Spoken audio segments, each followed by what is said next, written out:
Right. Hello, everybody. Welcome back to another episode of Lit in English Season 6. And this week, we are going to start a very, very important presentation on the human structure, which is one of the three semantic reference system. And last week, we have already went over the root cause of life, and we realized that everything that we have in this life, all of our outcome, is all come down to us. The root cause of life is us, ourselves, every single decision that we make, the characters that we have, um, the action that we take, and our thought, our mindset, the images that we often have in our mind, and everything is in fact started with us. And this week, we are going to do something a little bit different, right? Instead of drawing, which gonna take like 30 minutes to an hour to complete, I have shared on the screen here the human structure so that we can hopefully discuss it in much further detail. And for today's presentation, one of my friends, Giovanni, had a very important dinner with his family, so he won't be able to join us today, but he will come back next week. So definitely uh, don't want to go into too deep of a discussion this week, and we can always share a little bit more with Giovanni next week. And I was really hoping to have this conversation with Giovanni this week, since he has such a great intuitive understanding when it's come to spiritual well-being. So without further ado, let's do it a little bit different this week with the pictures already pre-draw, and feel free to ask questions. Feel free to share the lesson that you have learned to this conversation, and let's get started. So, what is the human structure, and why is it so important? And this is a big topic. Therefore, I'm planning to divide it into many, many different sessions. And today we are going to introduce the overall idea of the human structure. So I have my screen on my left here, and this is the reason that you will see me looking more toward my left rather than look directly at the camera. So the human structure, all right, one of the three most important um, semantic reference system in our life in order to go through life uh, with the human view. We need to understand what our human structure are, and we are borrowing the knowledge from Buddhism when it's come to the human structure. And in the picture on the left here, as you can see, deep within, at the very core of the uh, the diagram, we see that at the very center, we have the will to hear, the will to see, the will to speak, and the will to know, surrounded by the radiant aura. And then next to that, we have the 16 human nature, and those are admission, imagination, action, and conscience, and prosperity, beauty, fame, eating, resting, greed, anger, delusion, arrogance, skepticism, evil, and biases. And this is surrounded by the yin and yang electromagnetic. Uh, and then the next layer, we have 84,000 bubble of illusion. Then the next layer, we have the four element body: earth, water, air, fire, and the four elemental body also uh, have the the yin-yang electromagnetic field. So it's starting out, it might sound a little bit confusing because you might not familiar with these words, which was translated from ancient Vietnam text into English. But if you can look at the will to hear, the will to see, the will to speak, and the will to know, and we can translate it into other popular view. For example, in other religion or in just common knowledge in the common folk, we can the will to hear, the will to see, the will to speak, and the will to know surrounded by radiant aura. We can call it the spirit, right? Like spirituality, spiritual well-being. You can we can relate the will to hear, the will to see, the will to speak, and the will to know as your spirit, right? For spirituality. And then for the 16 human nature, as we borrow the knowledge of Buddhism, we can see it as the human character, the kind of characteristic determine the choices that we make. And for the 84,000 bubble of illusion, we can call that the emotion. Even in psychology, there is a large field of study which based on the human emotion, right? The negative emotion and the positive emotion. Now, the four element body we can see is as our human body, right? We have the two hand, two leg, our torso, our head, and all of that combined will give us the human body. So there's a parallel there, and it is extremely important that we note this so that we can see the similarity between the three words. All right. So just to repeat very quickly, the will to hear, the will to see, the will to speak, the will to know, surrounded by a radiant aura. Let's call it your spirit. The 16 human nature, we call that the character of the person. The 84,000 bubble of illusion, that is our emotion. And I think there is a research study done, and they listed 34,000 different types of emotion of a person. And I think that project is still ongoing. And when we speak of emotion, that can be like joy, sadness, or excited. And for the purpose of the human structure, for the first part, I would like to focus on the very center of the picture, which is the will to hear, the will to see, the will to speak, and the will to know. And in order to understand it, it's a concept that I would like to tell you through through a story about the genuine truth, because the very center, which is the will to hear, the will to see, the will to speak, and the will to know, we can also understand it through a philosophical point of view or through science as the genuine truth, right? So at the very core of us, there is a genuine truth, and that is so important to us. And there is a story in the book Cultivate Happiness, Master Life, uh, that I would like to share with you.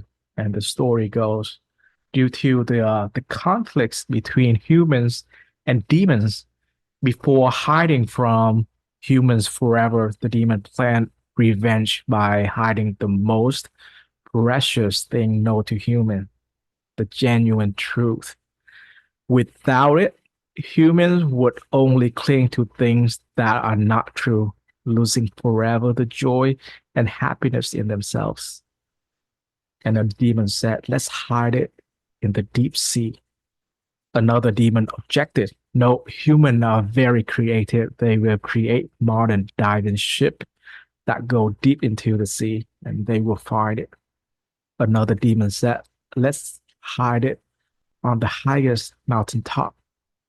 Another demon objected, human can still get there. And then another demon said, let's hide it in the deep of the forest. And then another demon objected, and human will still find it. And after thinking for a while, the leading demon said that there is a place we can hide where most humans will not find it, deep within themselves. Only when humans stop looking for happiness and joy outside and return to themselves can they expect to have it. And all demons agreed. Then so they took away the genuine truth of mankind and hid it right inside of them. And that is the end of the story. So there's a very, very valuable, very important piece of self called the genuine truth. And it hit deep within ourselves.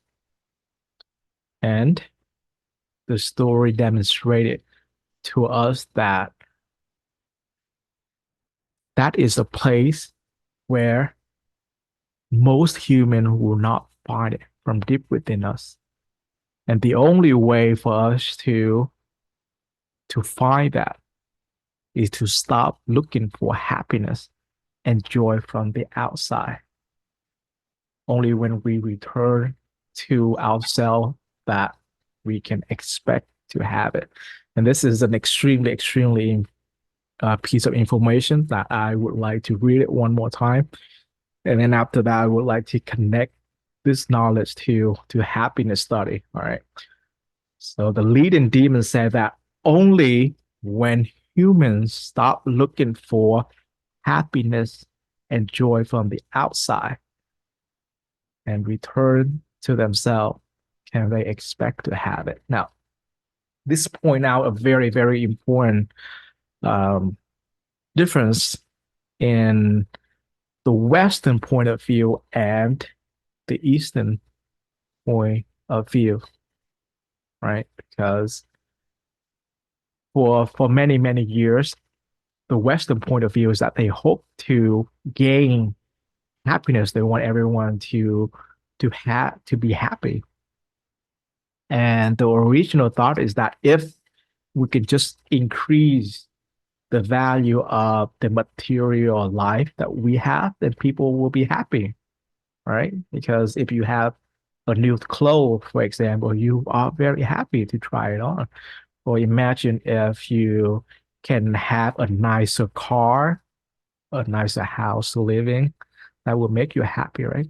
And for me, many times I often dream about going on vacation, right? Go to Vietnam to visit my friend, to enjoy the food, even go to Europe to for sightseeing. And when I think of it, I'm actually very, very happy. It's brought up the emotion of joy. And that was the understanding about happiness. But the expert tell us through their research study that all of those peak of happiness is only temporary. And when it's come to happiness, there is a paradox of happiness because the more that you chasing it, the more that you are going after it, the less happy that you are. So imagine waking up and tell yourself that I'm going to be very happy today. I'm going to do everything I can to be happy. And then the researchers realized that during and toward the end of the day, the participant they ended up not being happy or happier. And we realized that, and this is connect to the previous week presentation on the root cause of life. Because the thing is, when we are chasing after something, when we have the desire of obtaining it, like happiness, for example, subconsciously at the subconscious level, we are actually telling ourselves that we are not happy and we are going after it. We are trying to find it. So the absence of happiness constantly getting repeated in our mind, and because of that, the participants ended up not being happy toward the end of the day. All right, very much relatable to the root cause of life, because the image was clear at a subconscious level in the participant that they were not happy and they was actively looking for happiness. The their hearing, seeing, speaking, and knowing at the root of the image in their mind that they were not happy and they were chasing after it. So the expert tell us that when it's come to happiness, it is very similar to looking at the sunlight directly. Because when you look at it directly, it will hurt your eyes and you won't be able to enjoy it. But you can see happiness as the light go through a prism and it's present the seven beautiful color of the rainbow, and you will get to enjoy it. So in that way, related to the Western point of view, where we focus on the material, where we're focusing on trying to find and fulfill happiness, we are actually stepping away from it. And the fact is that after many decades, even though the income has increased, even though the living standard has increased in the Western world, happiness does not increase. In fact, country in the East, like Japan, like South Korea, they they have their transformation in in their economy, in their material living, but the happiness level did not increase. In fact, the modern issues like depression, for example, is increased, and there was a leading cause of the quality of life in those two countries, right? So connected back to what we learned in the story of the demon and the genuine truth of humanity, the leading demon said that only when humans stop looking for happiness and joy from the outside and return themselves to their true value, only then they can expect to have it.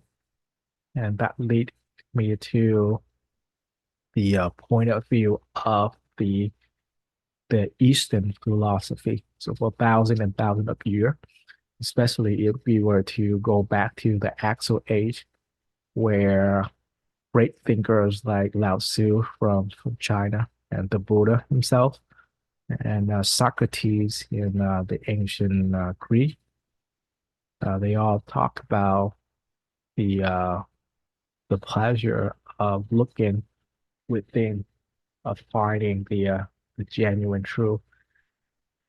And in the human structure, it let us know that deep within us, there is the will to hear, the will to see, the will to speak, and the will to know. And that is the genuine truth that we all have, that we all have accumulated over the years.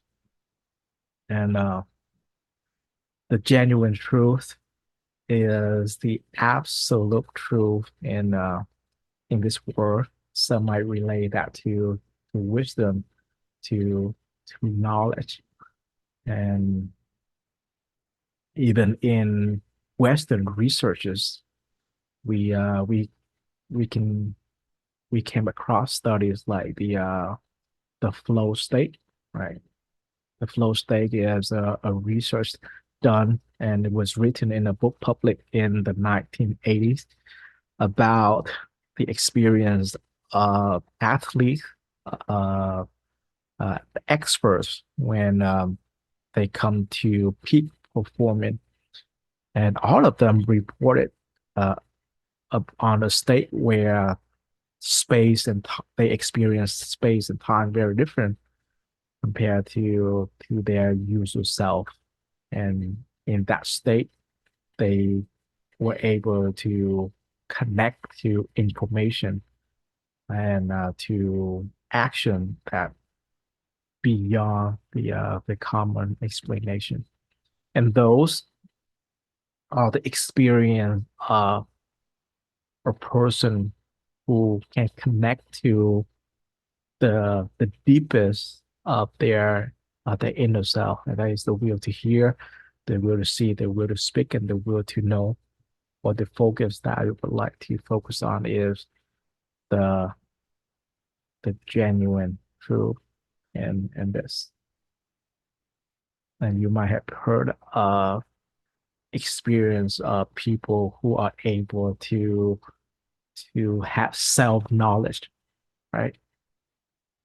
For example, all of the scientists in the world who come up with different principle and different idea, and they reported that the idea just come to them, but they just realize that is the truth, and they spend their lifetime to to prove it.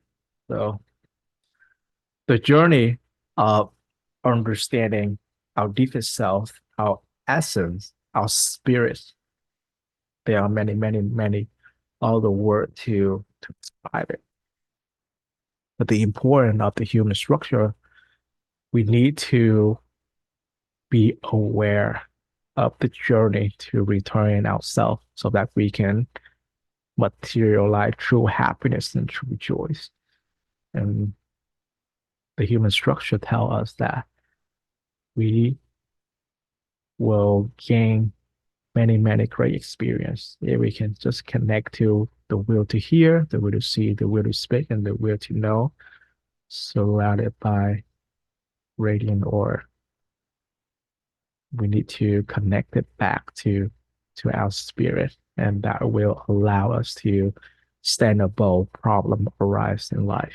And again, this is an introduction to the human structure that we can open to discussion later on. Another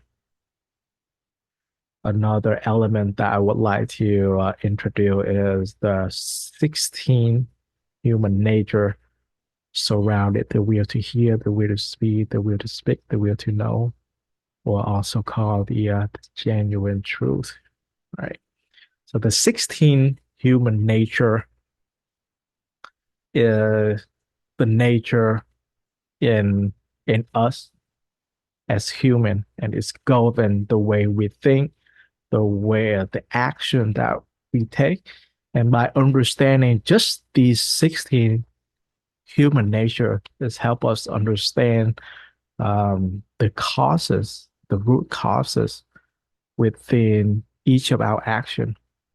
And the expert tell us that greed and imagination is the two elements that influences our human experiences. For example,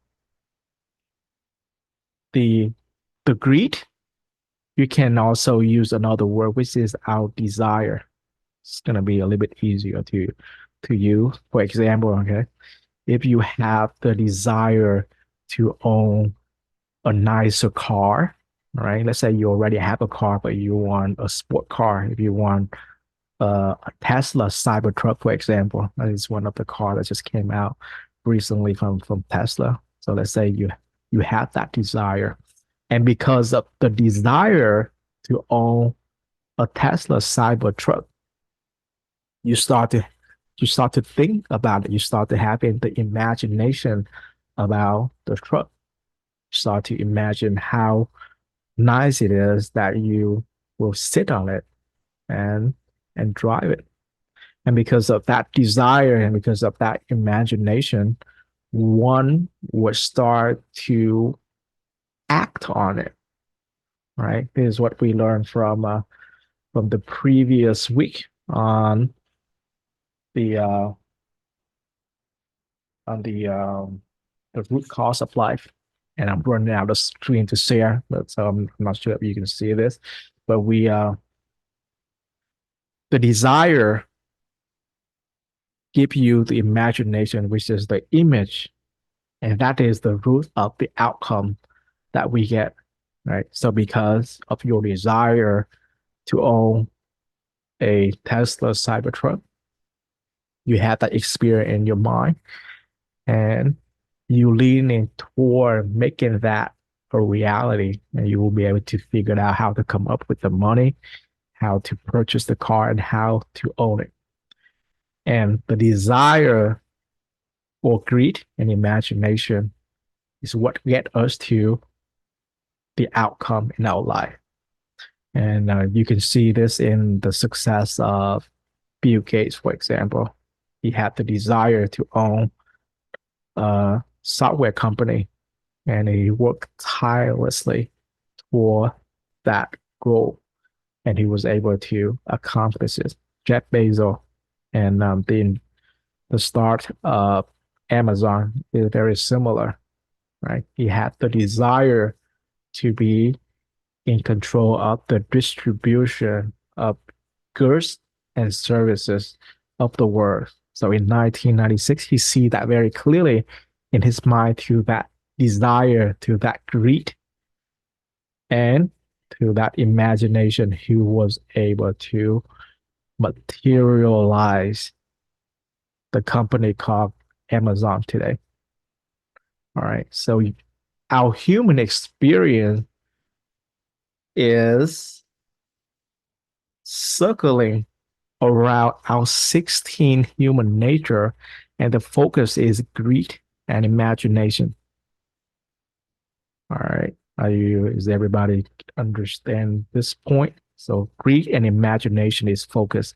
But to make this a little bit easier to understand, it is our desire in life that give us our human experience. And this human structure is super, super important.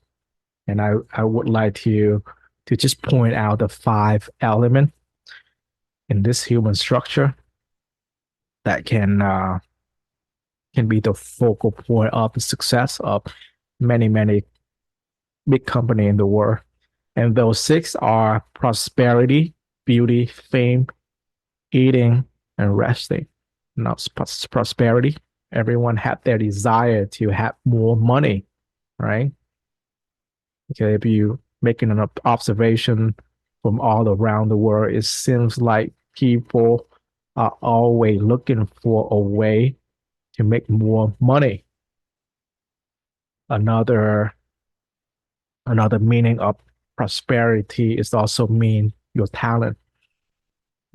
It can be a talent in singing. It can be a talent in writing books. It can be a talent in making a presentation, for example. So prosperity, there are many, many institute and company focus on fulfilling the desire of help people to gain talent to make more money in those institution or school, right? Throughout our life, we go to school because it was structured to help us gain knowledge, gain a sort of skill set so they can find the right job later on. And there are many, many examples about that. What about beauty, right? The desire to be more beautiful, to be healthier. There are many industry, for example, makeup, right? Help all the lady become more beautiful. And what about gym? Help people exercise so that they can increase their physical well-being. So just beauty in itself is a huge industry. What about fashion, right? If you're thinking about buying a new clothes, buying a new shoes, they are such a big industry fulfilling the desire, the greed of human. What about fame? If you can think about Hollywood, for example, there is a desire. People are leaning toward being famous. Back in the days, if you are very talented in hunting and gathering, you are one of the most important people in the tribe. So having fame means that there's a better chance of survival. There's a better chance to find a partner in life. So fame, super important. Everyone trying in Hollywood, for example, they always want to move up to their A list, like the higher tier. And pretty much in every single industry, people try to climb into a higher ladder, right? Climbing that corporate ladder. And eating is pretty simple. We have the desire to eat good, right? Right. Instead of eating regular steak, want to enjoy that A1 rib eyes, for example. So the desire to eating good, resting is just our desire to rest, to sleep, to enjoy that vacation in Hawaii or enjoy in the five-star hotel resort. So prosperity, beauty, fame, eating, and resting are the five elements of human greed or human desire. And the expert tell us that this 16 human nature is what directly influence us human experience. So it is good, but at the same time, when we relate it back to the story of the genuine truth and the plan of the demon to take away of our genuine truth. What can we learn from this? All right. The leading demon said that only when humans stop looking for happiness and joy outside and return to themselves can they expect to have it. So the story tells us that all of those prosperity, beauty, fame, eating, and resting, all of that joy and happiness are very temporary. If we spend our time chasing after it, we are stepping away from our genuine truth in order to go deeper to our genuine truth, our spirit, getting closer to our will to hear, will to see, will to speak, and the will to know. We need to go from within. We already have it. And we don't want to get distracted by our desire, our imagination. And that give us the formula to find happiness from within, which is a very Eastern point of view, right? Going from within rather than uh, finding happiness through the material world, to the outer world. And in the human structure, the 16 human nature tell us something very important about the yin yang electromagnetic. And it is super important because when we mention greed, anger, delusion, arrogance, skepticism, evil, and bias, often we think about a negative uh, tied up characteristic of nature.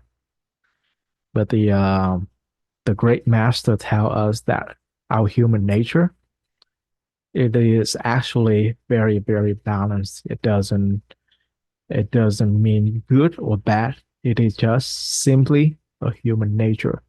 But through the influences of the electromagnetic field, whether it is positive or negative, it will change. So you can look at greed, for example. Greed, under the influence of the negative electromagnetic, that will be called selfishness, which means that you desire for yourself. You just want everything for yourself, and that would cause selfishness. But on the other spectrum, if it is influenced by the positive electromagnetic, then greed will become generosity, which means that you have the desire for other to gain something good. You want good thing for other, right? What about anger? Anger by itself, it doesn't mean anything, but at the negative side of it, it will mean wrath, right? Something very, very bad toward the world that we are familiar with, or just being angry. Okay. But on the positive side, it means that someone is very satisfied with what they have. So instead of angry, they are they are not angry, they are very satisfied. Delusion, same thing. Negative side represent a foolishness. The other one is clarity. You can see everything clearly. Arrogant, negative, that would be inferiority. Well, on the positive side, you will have pride, right? You feel very proud to be yourself or to accomplish something. What about skepticism? The negative side would be being doubtful.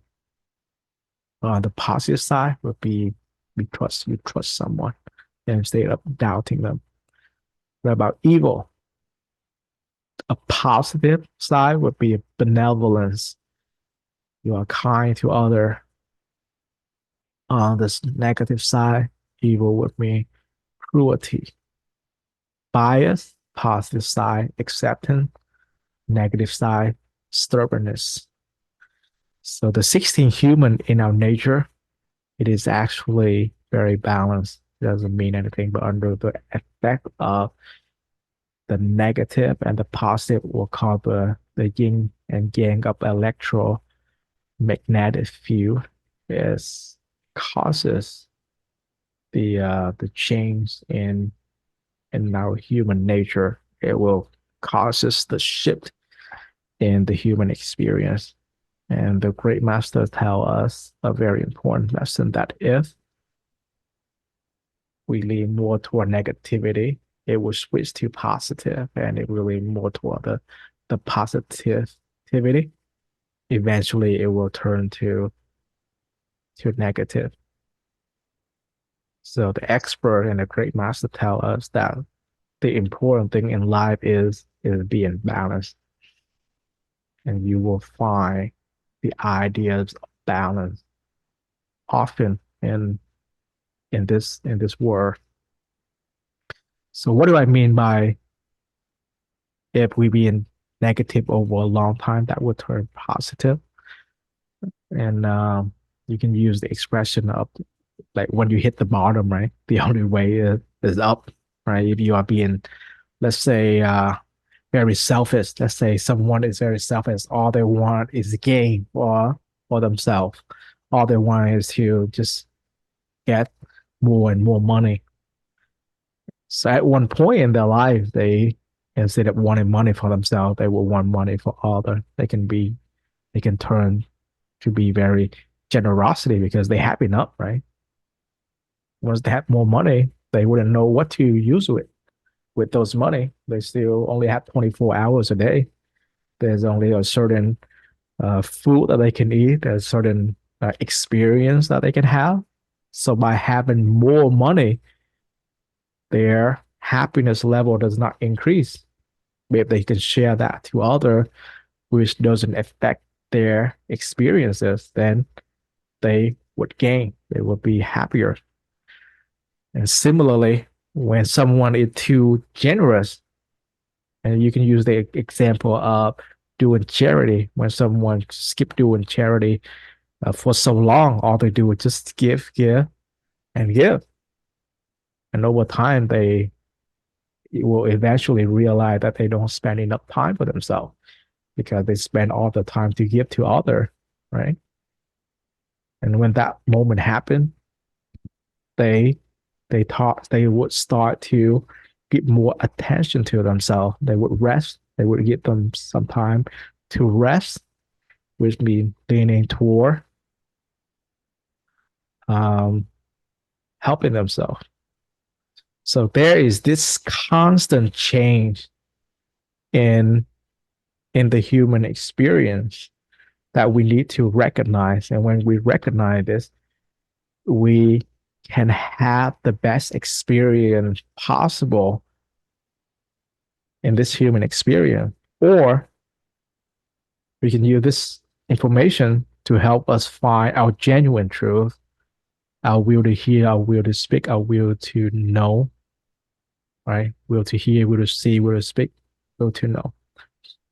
So the human structure that we learned today, this is just the introduction. It's give you an overview of the human experience, how to find joy and happiness from the outside, as well as how to find joy and happiness from within. And that is only the most inner part and the the second layer, which is the human nature, right? I can even, you know what, in fact, let's introduce a little bit of the 84-hour, 84,000 bubbles of illusion, and I would love to open for discussion. I can see that Whitney show up here in the meeting, and I would love to discuss with you more when it comes to the human structure, as well as the 84,000 bubbles of illusion that I'm going to discuss right now. So when I first learned about the 84,000 bubble of illusion, it was a little bit confused with to me, to be very honest, because like, what do you mean by 84,000 bubble of illusion? But when my mentor told me through one of the presentation, you know what, 84,000 of bubble of illusion in the view of science, those are just emotion. And I was still confused when when he said that. But when I learned about happiness studies and when I've learned about psychology and positive psychology, it all started to make sense. Especially one of the 12 principle in happiness study that I'm going to share right now. It will make a lot of sense. All right. So the principle that I would like to point you to is at the very, very bottom. The second emotional principle, E2, is said that emotions are the outcome of our thought and deeds and inform our thoughts and deeds. I'm going to repeat this again. It said that emotions are the outcome of our thought and deeds and inform our thoughts and deeds.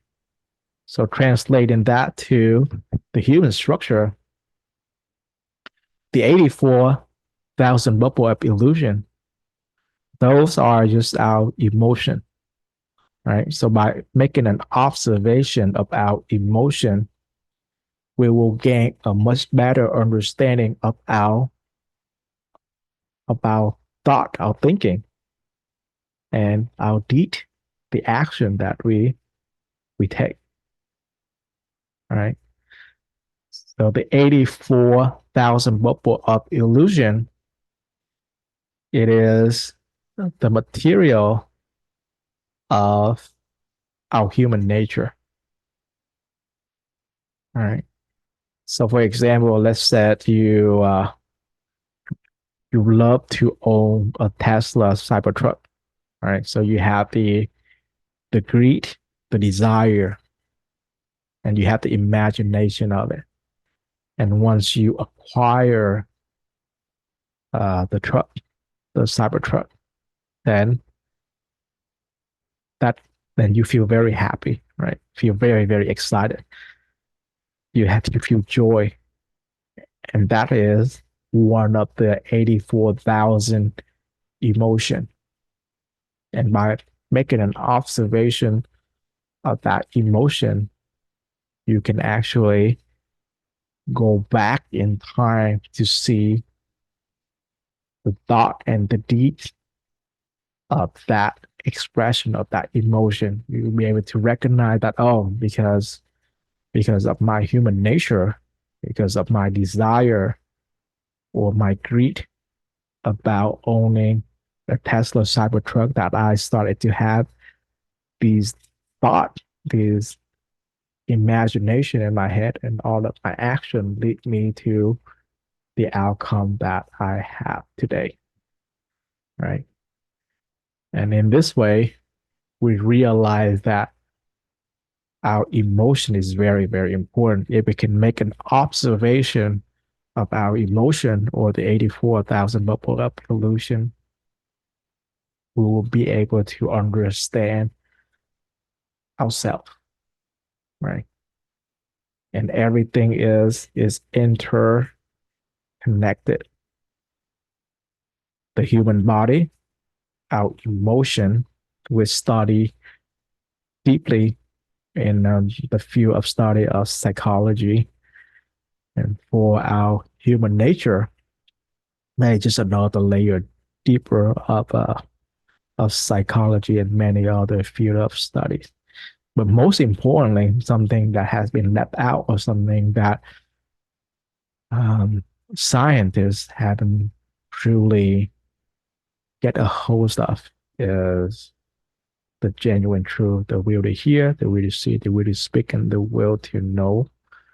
That's somewhat introduced in the research of flow state and many other self-knowledge experience great thinker, great philosophers.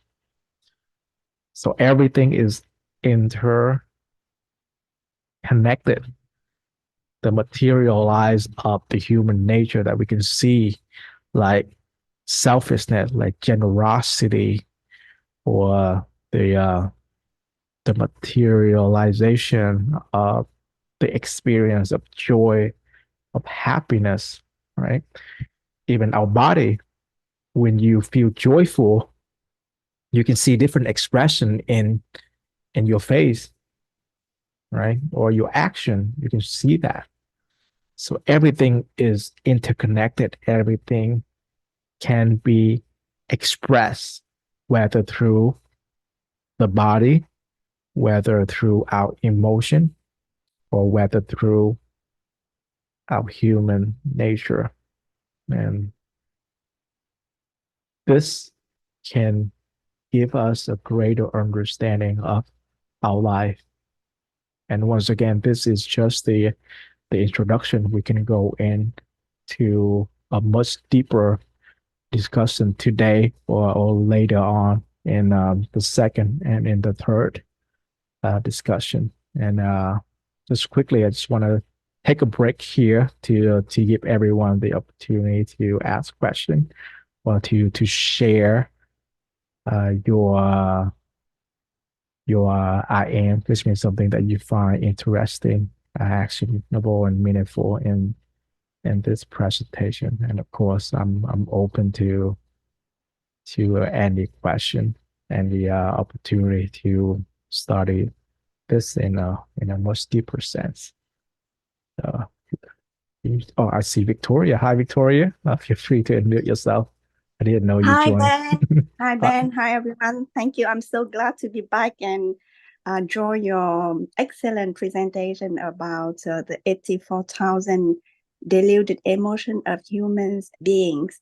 Because this is something as that I resonate a lot with because I am passionate about Buddhist teaching, and in Buddhism they the number of 84,000, they said is about 84,000 teaching of Buddha to give up antidotes to our delusion, because we are so many confusion. I would call delusion as confusion in terms of our darkness, in our lack of understanding of the reality. So that's why we develop some confused emotion, and in turns it motivates to act in certain way that bring us suffering instead of happiness. So connecting with the happiness study, I find very amazing. So my first question is to ask you, because maybe I missed the beginning of your presentation, so I didn't know where you come from with the 84,000 of emotion. Maybe it's some research, because I haven't heard about it. All right.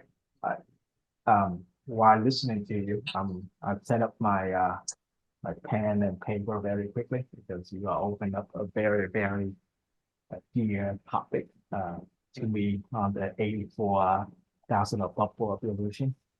There's all the calling in different texts, and earlier, can you repeat what you said earlier about the 48,000 of Buddha teaching, right? Yes. Okay, to help people realize about the perspective, the way to gain, I guess, the genuine truth of different teaching. So this is the human structure is one of the two semantic reference system that we borrowing from Buddhism in order to understand ourselves, understand us as human, and translating that to the view of science that would be our emotion, right? And this is true in many, many, many layers. And your question is about the scientific understanding of the 84 bubble of illusion. Is that correct? Yes, right. I would like to know if there's any research about our 84,000 kind of emotion or delusion or whatever they call in science, because I have no idea about that. A lot of people have the similar question, and no one really give a great explanation. But Excuse me, luckily, Ben. Your voice very small. sorry, Clear, but it's small. I put the mic Okay. away here to present stuff. Thanks, Thank you. thanks, Jasmine. Appreciate it. So, thank you so much, Victoria, for your question. And I love how every time you join us, you ask like critical question that help us help leading the conversation to more answer. And I have been waiting for for this opportunity in the past 2 years to share a very, very important perspective that I have learned almost like 20 years ago, and it's helped us understand our emotion as well as our point of view in a very, very scientific way.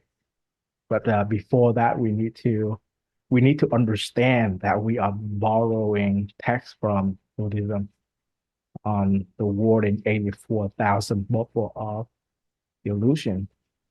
And we need to understand that for the, the scientific point of view, it is our emotion. Okay.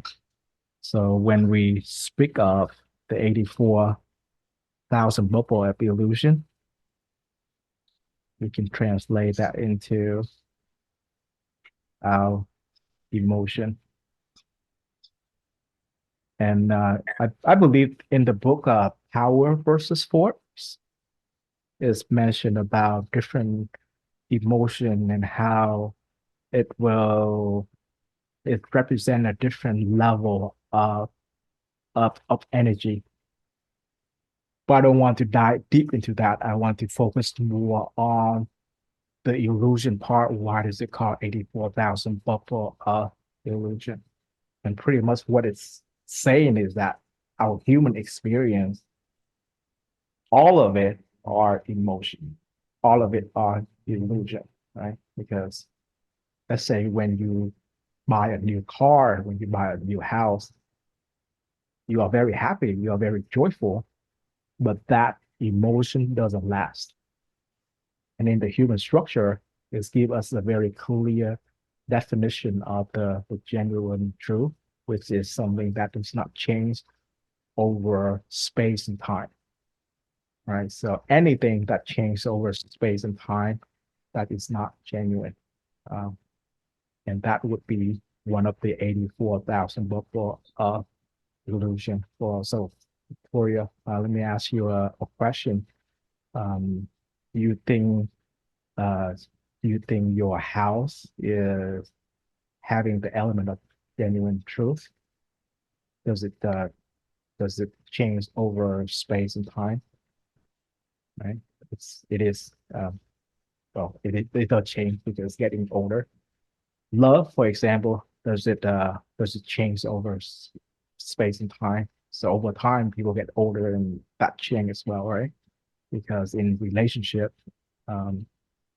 when we first fall in love, it's different compared to 10 years into the relationship, 20 years into the relationship. And it shift, whether positive or negative, those change. So as far as our emotion as well as illusion, in order to understand this, and in order to understand why it is an illusion, we need to understand the world that we are living in, which is the three-dimensional world. It could be even more when we add space-time into it. So this is a scientific point of view. And in order to understand the world that we live in three dimension or more dimension, I would like you to see a perspective of a two-dimensional world, okay? So what do I mean by a two-dimensional world? The piece of paper that I have right here, it is a representation of a two-dimensional space. And I'm gonna need your help here in a little bit, Victoria, so that everyone in the call can grasp this concept, right? So imagine that my piece of paper is the entire two-dimension universe itself. And I'm going to draw a circle in this piece of paper.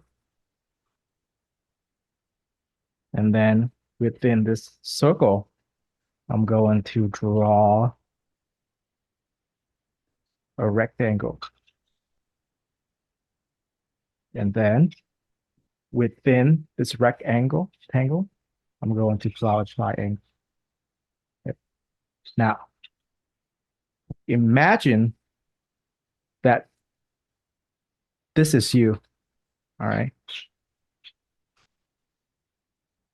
And you are looking at this circle, and within the circle have the rectangle, and within the rectangle you have the triangle. Can you tell me, what do you see if you are looking at this, Victoria? So imagine this is you and you are looking at the circle. What do you see? Do you see a circle or do you see something else? No, I see space. Okay. Well, you are looking at through the three-dimensional space. That's why you see space. But in the chat, Minh Khoa got the point. He said that you see a line. All right. And I also see the chat that Whitney also said that Robert Clutch identified 24,000 distinct emotions. Thanks for that, Whitney. But back to this, if you are being in this two-dimensional space, you are actually seeing line. You don't see a circle. In fact, this is what you see, the distance between this and this. So what you see is actually a line. And if you move around the circle, let's say instead of you standing here, if you stand in here instead, let's say this is you as well, you still only see a line. All right. Okay. And one way to relate to this is by looking at the sun. No, actually, that's a really bad example because that's what hurt your eye, right? Let's say if you looking at the moon during a full moon night, you will see a circle, right? You don't see the entire moon. You can only see the image of the circle. So if we were to rely on our senses in this world, we only see the delusion, the illusion of it, similar to the 84,000 multiple of illusion, right? Because all you see is a line, not the circle itself.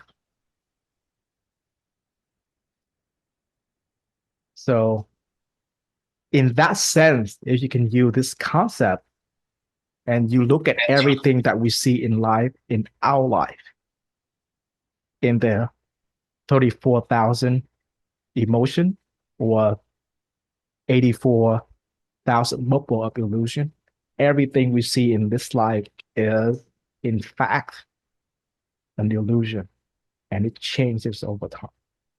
So the human structure tells us something very, very important, extremely important, which is the genuine truth, something that does not change over space time, right? For philosophy, it's that for philosophers, they want to find the truth.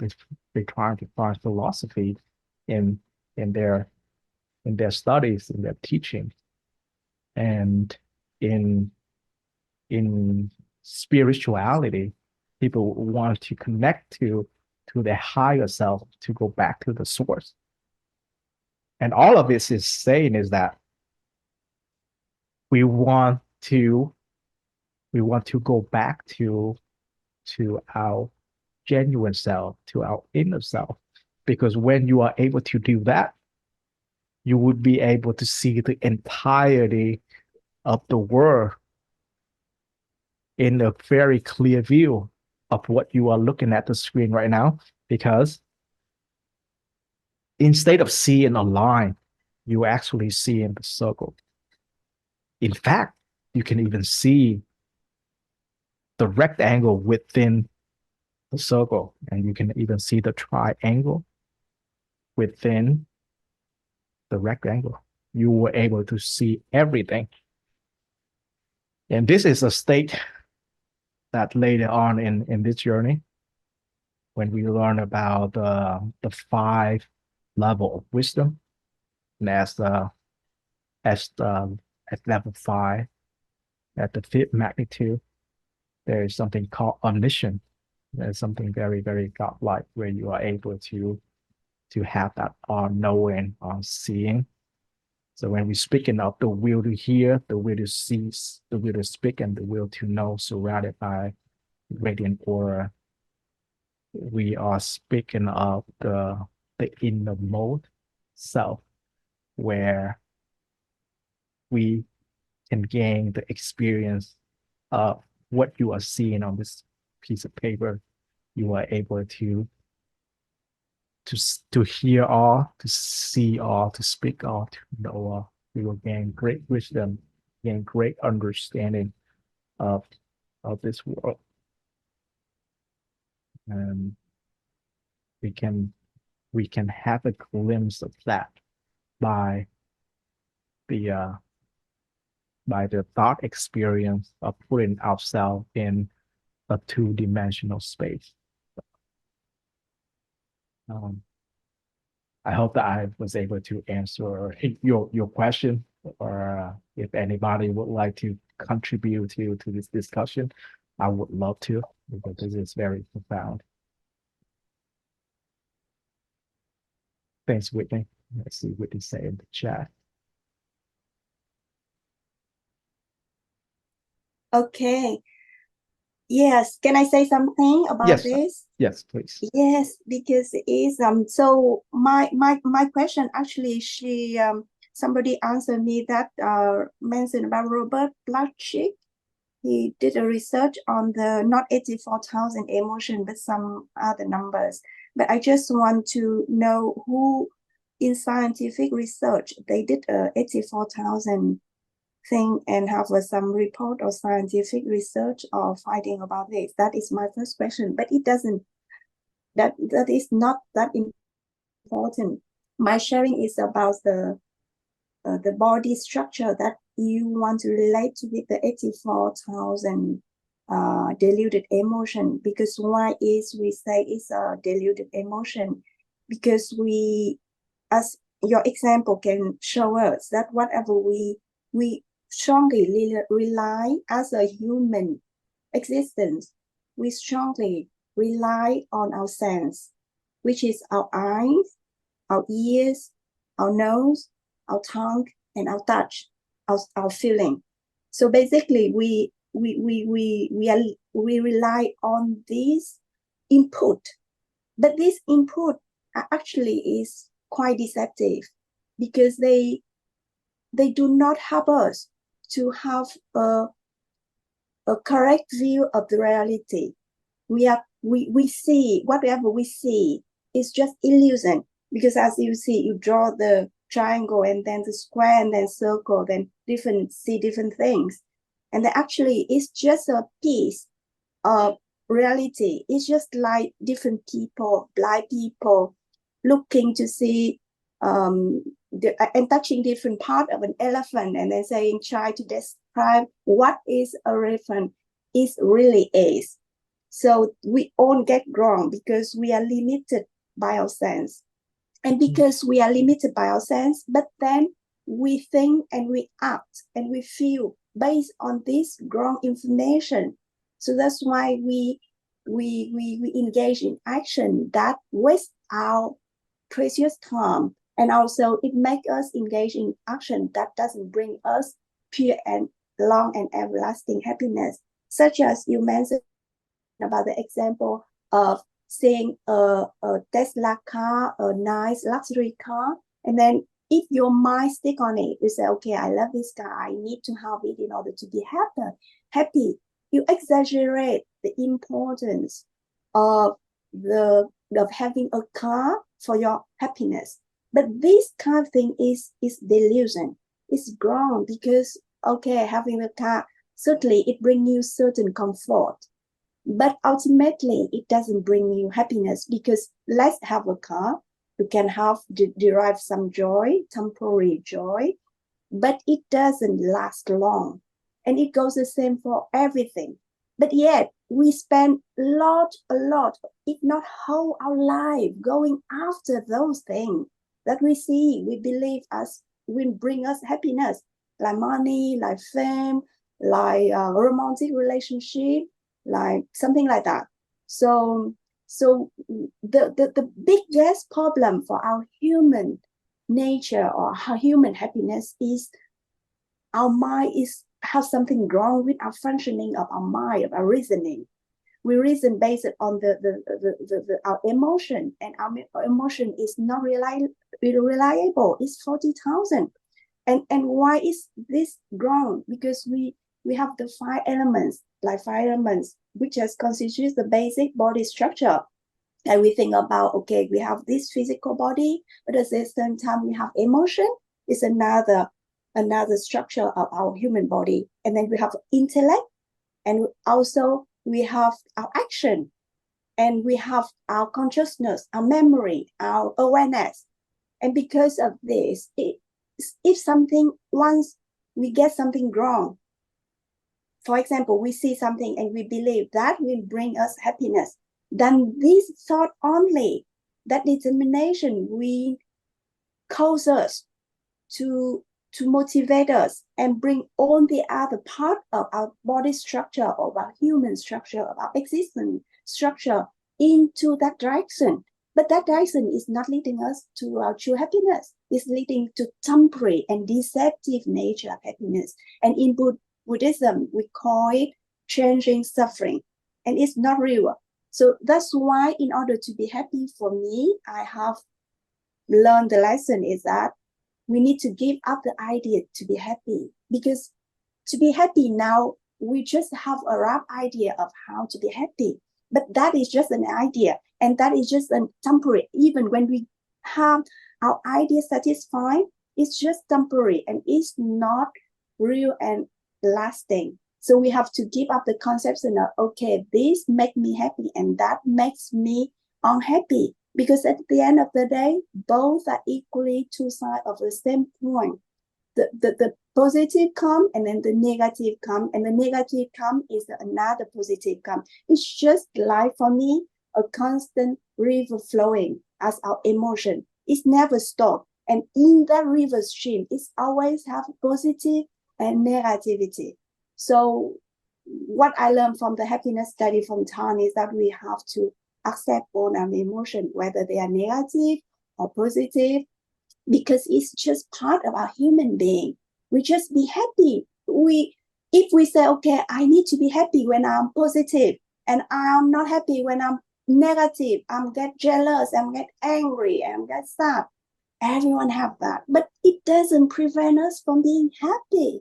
So the thing is, we need to let go on our sense, on our deceptive idea and conception.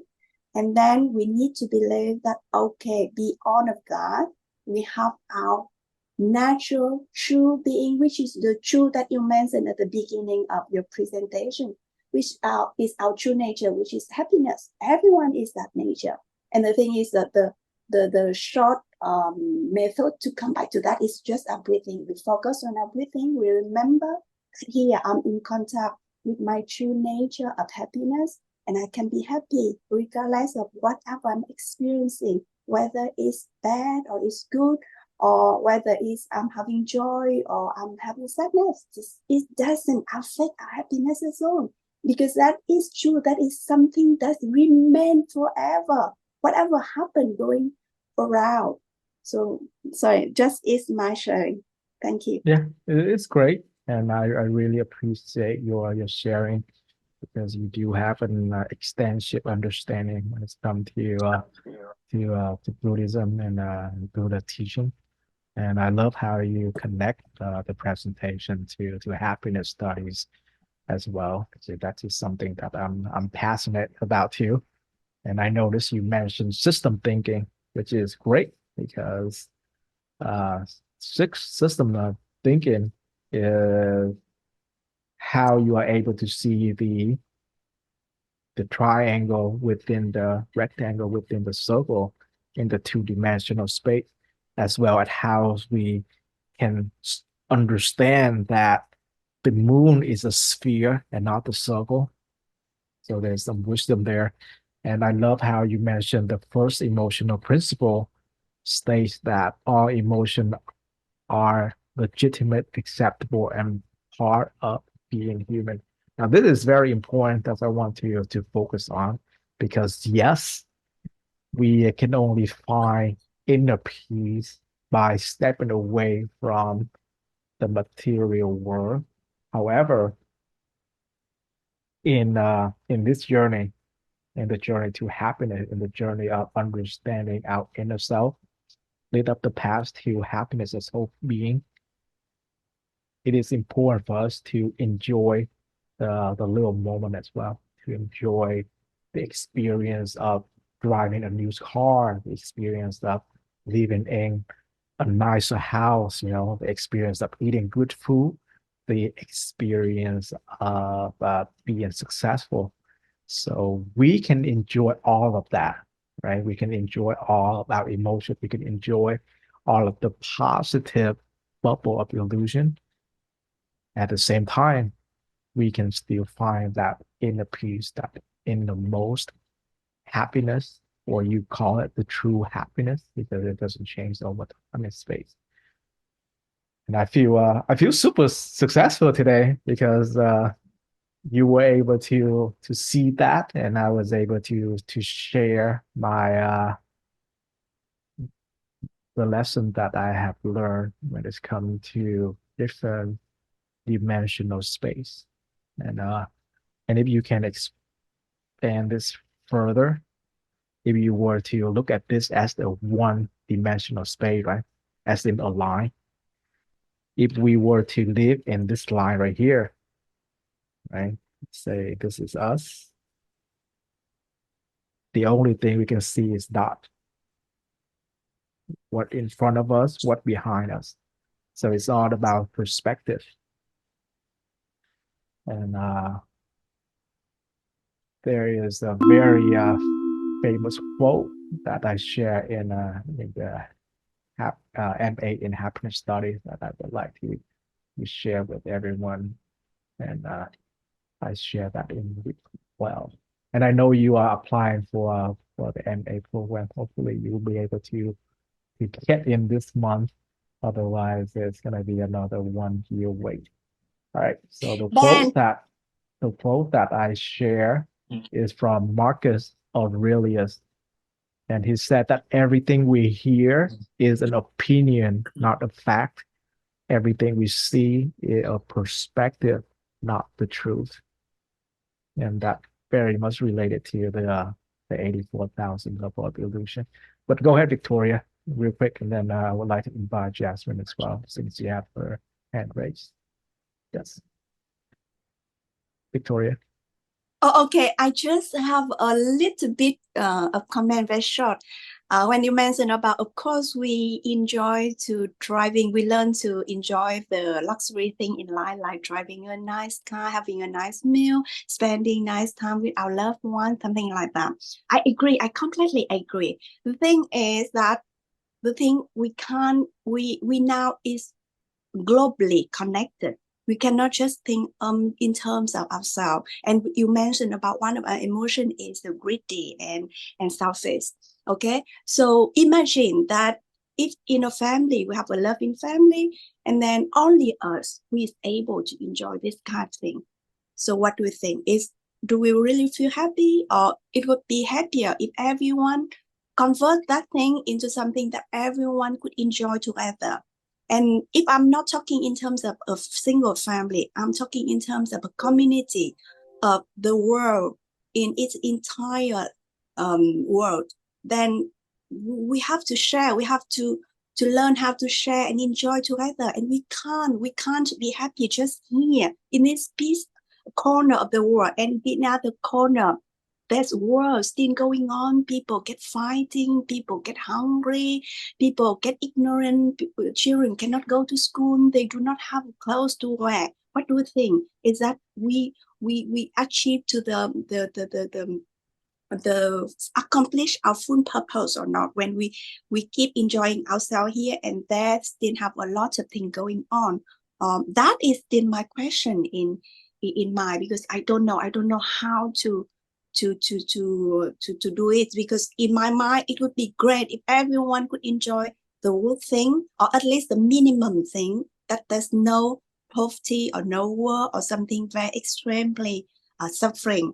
But then if just here and now we can afford, and then the other side of the planet, people still struggling and everything, then when there's a big gap between rich and poor and everything like that, the inequality in the society, things like that. So what is going on, and what could we do as a happy family?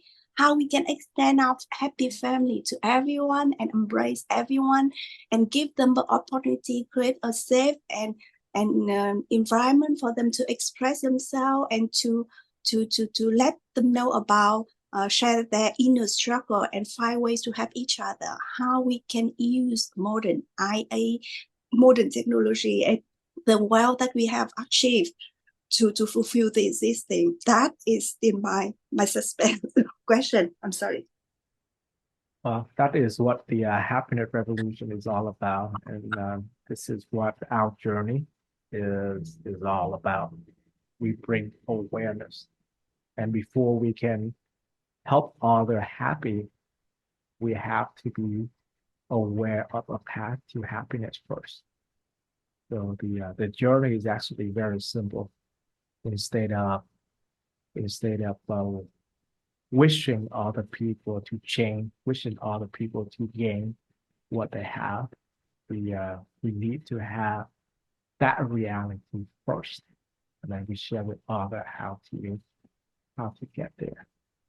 And Mother Teresa have a very great quote that I would like to paraphrase. She said that if everyone can keep their backyard clean, then the world itself will be so nice and clean, right? Because if everyone can just do what we supposed to, then the world itself will be great. It's just that some people still relying on their illusion, relying on their understanding of this world, and it's about the like taking advantage of other, for example, or trying to fight over resources. But we can change that, through happiness study, through the happiness revolution, or in small sharing like this to help everyone understand how to find the genuine truth, how to find the inner peace, how to find true happiness. And with that, I would like to invite Jasmine. I feel like she has something to contribute to the current topic that we are talking about. So thank you so Yeah. much, Victoria. It's always nice to hear from you. And Jasmine, feel free to unmute yourself. Thank you, Ben. Thank you, everybody here. Um, Thank you, everyone, to be here today. I could you show? Okay, you already showed the picture. Very much. This the human structure knowledge to me is a type of knowledge that I cannot just listen once. Honestly, I have been listening to this knowledge in the past almost 2 years, but until today, I still um, dive deep in just because it's so deep. I thought I know, but the minute that I thought I know, then I realized I don't know anything about its human structure, no knowledge. And my background, we are not Buddhist, but I spend a little bit time to learn about Buddhism, and especially when we study, MA in happiness, we also get a little time to learn about Buddhism as well. And so, very much the human structure is the knowledge that we borrow uh, from the Buddha himself. And when I first listened to this knowledge, I thought uh, I know just because I have been learning about Buddhism for a little bit. And when he talked about, 16 human character, and 84,000 full of delusions, I thought I heard of that so many times, so many monks have talked about this. Not like this is not the first time I have heard about it. But the truth is when I learn about the genuine truth, which is the will to hear, the will to know, the will to speak, the will to see. That kind of opened my mind. And it explained why when I hear something, I thought I know. But the fact is, I only know it because I have the information about it. Maybe it's through other lifetime. In this lifetime, I don't have it. So I thought I know, but when people ask me, I can't explain. So when I thought I know something and people ask me, and the fact that I cannot explain it's because I don't have that information in this lifetime. So the genuine truth show me that in my many past life I have the memory of that knowledge. But in this lifetime I don't. So that's why I have to go and seek for it until I can explain to people. That is when I I get in touch with my genuine truth. And that's the first thing that I realized. And in this human structure knowledge, it also showed me that when when I listen to any conversation, um, I just need to like listen. And when I listen, maybe at that time I don't understand, but the next time I hear it again, I maybe understand again.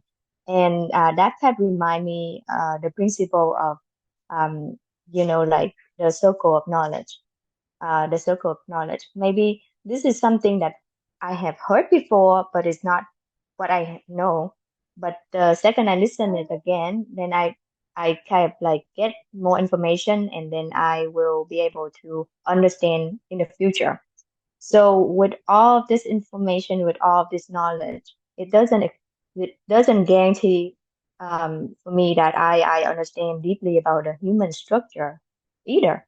However, it explained to me like why sometimes I feel angry when I hear some information, or the same information from other people who share with me. Maybe I feel thankful and happier.